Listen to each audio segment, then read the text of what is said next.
Hey guys, welcome back to my channel.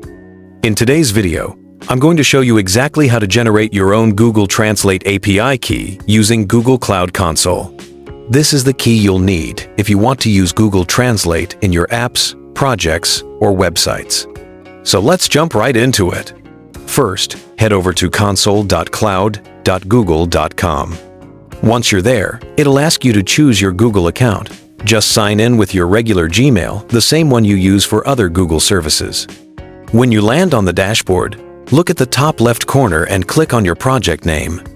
A small pop-up will appear, showing your existing projects.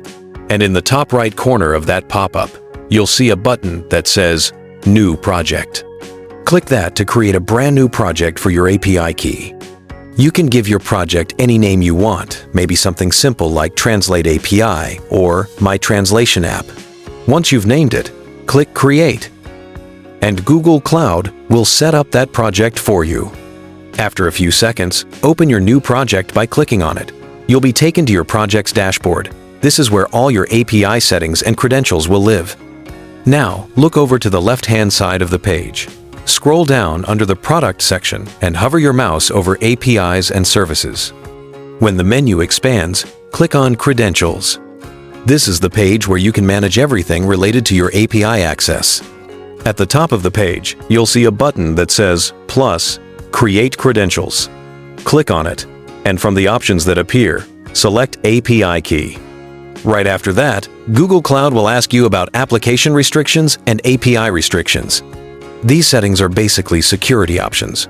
You can choose where this key can be used, for example, on specific websites or from your server's IP address. If you're just testing things out for now, you can skip this part and come back later to add restrictions once you're ready for production. Then, just hit Create and boom, your API key is generated instantly. You'll see it appear right on your screen.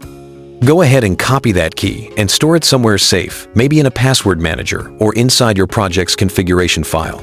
That key is what you'll use to connect your app or website to the Google Translate API and start translating text automatically.